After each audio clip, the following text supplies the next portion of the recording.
Question के जरिए आपके साथ ये पूरा टॉपिक जो है मैं क्वेश्चन करवा रहा हूँ, उससे आपको जितना भी कराया वो सारा क्लियर भी हो जाएगा।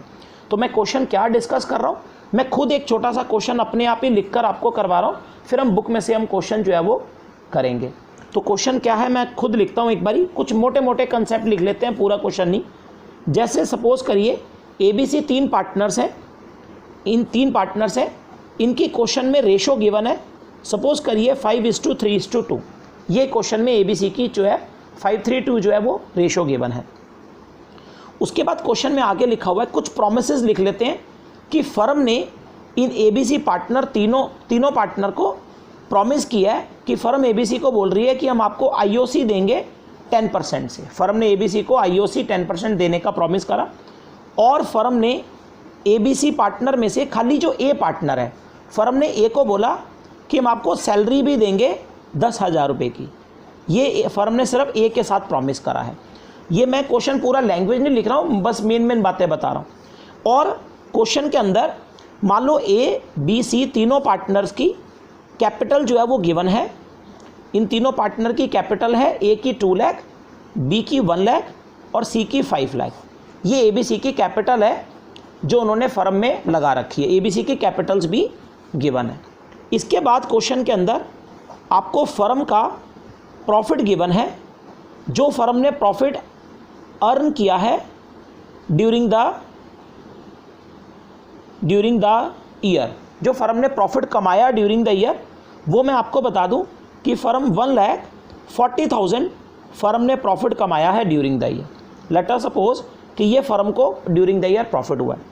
एक क्वेश्चन में आगे ये भी लिखा हुआ है कि firm guaranteed that C's share of profit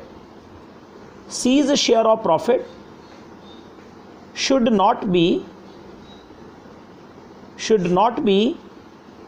less than, ऐसा फर्म मतलब कि C के साथ प्रॉमिस कर रही है, C को बोल रही है कि C का profit should not be less than, एक मिनट मैं इसको पूरा कंप्लीट कर रहा हूँ, लेस देन ₹22,000। ये ऐसा क्वेश्चन में मतलब कि मेंशन है।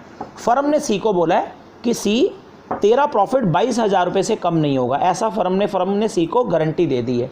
किसी भी सूरत में 22,000 से फर्म ने C को बोला तेरा प्रॉफिट हम 22,000 से कम नहीं होने देंगे। और क्वेश्चन में देखना, क्वेश्चन में साफ लिखा भी यही होता है, क्वेश्चन में साफ यही लिखा होता है, प्रिपेयर P&L एप्रोप्रिएशन अकाउंट। मतलब कि क्वेश्चन में आपसे यही बोलेगा कि P&L एप्रोप्रिएशन अकाउंट ही बना के दिखाई। ऐसा क्वेश्चन आपको देगा। मैंने मोटा मोटा कंसेप्ट लिख लिया है, इस तरह से क्वेश्चन आएगा और क्वेश्चन में एप्रोप्रिएशन ही बोलेगा। और आपने भी क्वेश्चन में पहले एप्रोप्रिएशन ही बनाना है। याद रखना, एप्रोप्रिएशन बनाने के बाद ही गारंटी जो है वो स्टार्ट होता है। अब जैसे अब ये क्वेश्चन आ जाता है अगर, तो हम इस क्वेश्चन को कुछ ऐसे डन करेंगे जैसे मैं आपको बता रहा हूँ। मैं आपको क्वेश्चन का आंसर सिर्फ 2 मिनट में करके दिखा दूंगा। देखो, सबसे पहले आप क्वेश्चन में मैंने आपको बताया हमें एप्रोप्रिएशन अकाउंट ही बनाना है। तो पहले आप क्वेश्चन में एप्रोप्रिएशन अकाउंट जो है वो ड्रॉ कर लीजिएगा, और पहले आप जैसे आपको एप्रोप्रिएशन आता है वैसे बना लो नॉर्मली, जैसे आपको नॉर्मली आता है एप्रोप्रिएशन में आपको पता ही है। सबसे पहले हम इधर बाय प्रॉफिट के नाम से फर्म का प्रॉफिट लिखते हैं। मैंने क्वेश्चन में आपको दिखाया था, आप देख लीजिएगा पीछे कि फर्म ने प्रॉफिट कमाया 140, तो पहले फर्म का लिख लो। इधर हम वो लिखते हैं जो फर्म ने पार्टनर्स को देना है, जो फर्म ने ABC को देना है। तो क्वेश्चन में प्रॉमिस किया था, जैसे फर्म ने ABC को बोला था, इधर इंटरेस्ट ऑन कैपिटल आएगा। फर्म ने ABC पार्टनर को कहा था कि हम आपको IOC देंगे 10%। मैंने क्वेश्चन में लिखा था कि फर्म ने ABC को IOC इंटरेस्ट ऑन कैपिटल 10% देना है। अब ये 10% IOC किस पर निकलेगा आप भी जानते हैं, ABC की कैपिटल पर। और मैंने A की कैपिटल जो पीछे लिखी थी, आपको पीछे देख लेना, 2 लाख रुपए लिखी थी, 2 लाख रुपीज़। तो A की 2 लाख कैपिटल थी, तो उसका 10% 20,000 हो गया। B की मैंने कैपिटल लिखी थी 1 लाख रुपए, तो उसका 10% ये 10, इसका 10% 10,000 रुपये हो गया। और C की मैंने कैपिटल लिखी थी 5 लाख रुपए, तो 5 लाख का 10% हो गया 50,000 रुपये। तो ये इंटरेस्ट ऑन कैपिटल आ गया, बाहर आ गया 80,000 रुपीज़। ये फर्म ने इंटरेस्ट ऑन कैपिटल दे दिया। उसके बाद इसमें सैलरी भी थी।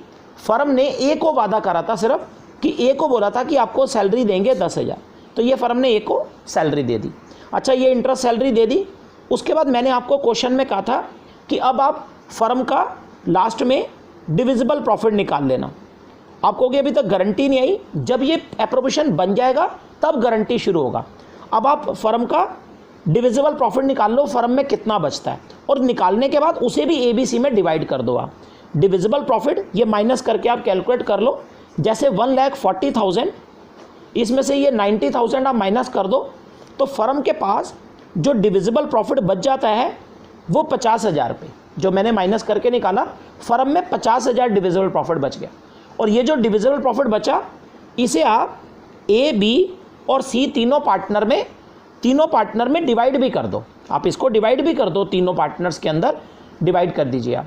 अच्छा, क्वेश्चन में मैंने इन ABC की रेशो दिया था 532। क्वेश्चन में मैंने इन तीनों का रेशो 532 दिया, तो ये 50,000 को आप 532 में डिवाइड कर दीजिए। 532 में आप 50,000 डिवाइड कर ही लेंगे। जब आप 50,000 को 532 में डिवाइड करेंगे तो ये जैसे 10 से डिवाइड करोगे, 5 3 2 10, तो ये 5,000 आ जाएगा। डिवाइड कर लेना 532 में। ए के हिस्से में शेयर आ जाएगा 25,000 रुपये। ए का शेयर अंदर लिख लेना कि ए को 25,000 मिलेगा। बी का शेयर भी आप अंदर लिख लीजिएगा, बी के हिस्से में आएगा 15,000 रुपये, और सी का आ जाएगा 10,000 रुपये का शेयर। ऐसे आपने ये सी का शेयर निकाल लिया। सी का भी 10,000 रुपीज़ शेयर आ जाएगा, और ये हमारा एप्रोप्रिएशन यहाँ पे कंप्लीट हो गया है। अब ये एप्रोप्रिएशन बन गया ना हमारा पूरा, देखो अब जाके अब हम गारंटी शुरू करेंगे। अब ये एप्रोप्रिएशन बन चुका है। अब यहाँ से एक बार आप सी का शेयर देखिए कि सी को कितना शेयर मिल रहा है। 50,000 बचा था, मैंने ABC में बांटा। सी के हिस्से में देखो जो प्रॉफिट आ रहा है वो 10,000 आ रहा है। ये एक्चुअल है जो सी को मिल रहा है, 10,000 का प्रॉफिट। और आपको पता है क्वेश्चन में लिखा हुआ था कि सी को गारंटी दे रखी है। फर्म ने सी को बोला था कि तेरा 22,000 से कम नहीं होगा, और आप चेक कर लीजिए सी के हिस्से में 10,000 प्रॉफिट आ रहा है। अब हम क्या करेंगे, अब बेटा जी हम लोग ना वर्किंग नोट्स में जाएंगे। अब हम वर्किंग नोट में जाएंगे, और सबसे पहले बेटा जी हम सी का ना गारंटी प्रॉफिट लिखेंगे। सी का गारंटी प्रॉफिट लिखेंगे कि सी को गारंटी कितने की थी। आप बताइए, फर्म ने सी को गारंटी दी कि 22,000 से कम तेरा प्रॉफिट जो है वो नहीं होगा। ये सी का गारंटी प्रॉफिट है। और फिर हम सी का अब एक्चुअल लिखेंगे। एक्चुअल में बताइए, यहाँ से पढ़ लीजिए एप्रोप्रिएशन। सी को एक्चुअल हो रहा है 10,000 का प्रॉफिट, सिर्फ 10,000 हो रहा है। तो फिर आप ये गारंटी में से, अब 22,000 की गारंटी है और असली में बेचारे को 10 मिल रहा है, तो 22 में से आप ये 10 माइनस कर दो, तो 12,000 रुपये सी की डेफिशिएंसी आ जाएगी। डेफिशिएंसी का मतलब आप जानते हैं कि सी की कमी आ गई। इसका मतलब सी को 12,000 रुपये कम मिल रहा है। वादा 22 का करा था, 10 मिल रहा है, तो सी की ये कमी आ गई। सी को 12,000 रुपये प्रॉफिट जो है वो आप भी समझते हैं, सी को 12,000 रुपये जो प्रॉफिट है वो कम मिल रहा है। अब ये जो सी के 12,000 रुपये डेफिशिएंसी है, अब इसको कौन बॉर्न करेगा, अब इसको कौन भरेगा? पहले बताओ, वादा किसने करा? वादा तो फर्म ने ही करा ना, फर्म ने सी को वादा करा ना। तो ये 12,000 जो सी के अब कम आ रहे हैं, ये 12,000 रुपये कौन भरेगी? अब फर्म भरेगी। फर्म सी को ये 12,000 भरेगी। लेकिन मैंने आपको बताया था, फर्म के पीछे फर्म नहीं भरती, फर्म खुद को इंसान नहीं है। फर्म जब वादा सी को करती है तो फर्म के पीछे खड़े होते हैं AB पार्टनर्स।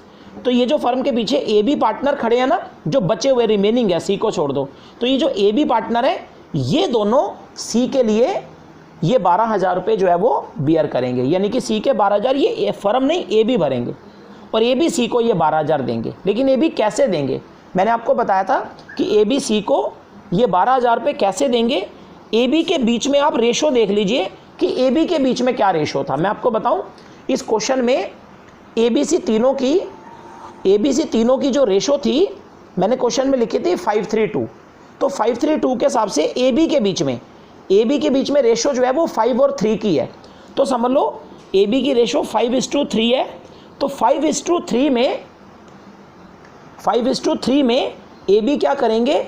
ये सी को 12,000 रुपये जो है वो बियर करेंगे।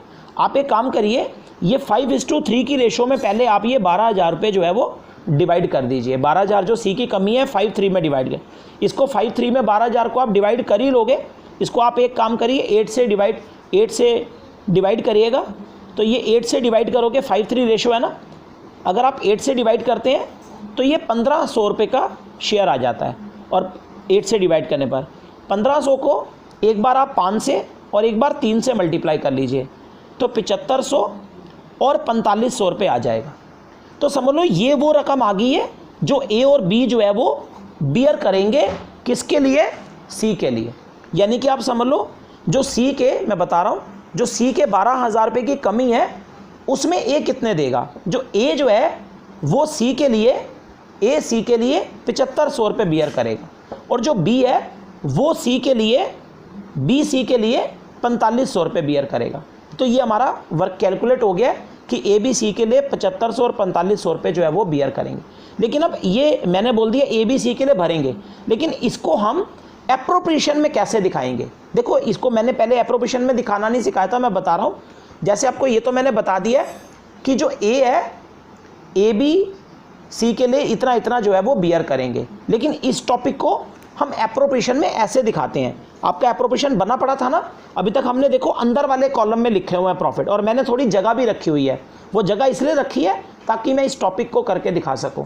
अब देखो जैसे आपको पता ही है कि ए ने सी के लिए 7500 रुपये भरने हैं, तो हम एप्रोप्रिएशन में ऐसे दिखाते हैं। हम ए को जैसे प्रॉफिट 25,000 मिला था, तो ए के 25,000 प्रॉफिट में से ना ये 7500 रुपये बेटा जी आपको माइनस करने होंगे। इस तरीके से यहाँ पर ए सी के लिए जो 7500 भरेगा, कहाँ से भरेगा? ए अपने खुद के प्रॉफिट, जैसे ए को 25,000 मिल रहा है तो ए अपने 25,000 में से सी के लिए 7500 देगा। तो आप ए के 25,000 जो प्रॉफिट है उसमें से बेटा जी ये 7500 रुपये माइनस करना जो ए ने सी के लिए भरने हैं, और यहाँ पे एक नाम लिखना फॉर सी। फॉर सी का मतलब आप ये बताना कि ए सी के लिए 7500 दे रहा है, तो ए में से 7500 माइनस होगा सी के लिए। इससे ए का खुद का शेयर, ए का खुद का जो प्रॉफिट है वो अब सिर्फ 17,500 रह जाएगा। यानी कि ए को 17,500 रुपये प्रॉफिट हुआ, बच जाएगा, ए ने सी के लिए दे दिए। अच्छा बी ने कितने सी के लिए देने हैं? बी ने सी के लिए 4500 रुपये भरने हैं। तो बी के जो खुद का प्रॉफिट 15,000 है उसमें से भी बी के भी 4500 रुपये माइनस हो जाएंगी, वो सी के लिए देगा। और हाँ ये माइनस कर रहा है, माइनस का साइन, और बी के सामने भी आप लिखिएगा फॉर सी। ये वर्ड होता है फॉर सी, मतलब कि हम ये बता रहे हैं कि बी सी के लिए दे रहा है, तो ये 4500 रुपये बी में से भी माइनस होंगे सी के लिए। तो बी से भी 4500 आप माइनस कर दीजिएगा, और बी का खुद का शेयर घटकर 10,500 रह जाएगा। बी का 10,500 रह जाएगा। ये ए बी ने अपने अपने प्रॉफिट में से काट दिया, ये ए बी ने अपने अपने शेयर में से काट दिया।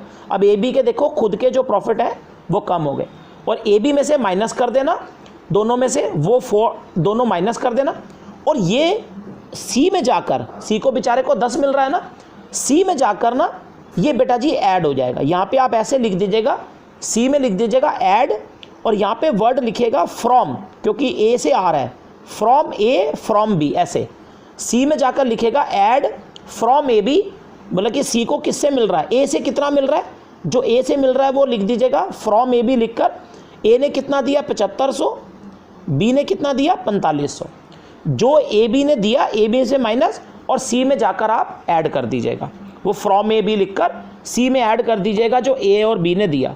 और जैसे ही आप सी में ये ऐड करेंगे तो सी का टोटल जब आप बाहर लिखेंगे तो सी का टोटल शेयर जो है वो 22,000 रुपये हो जाएगा, जो उसे गारंटी दी गई थी।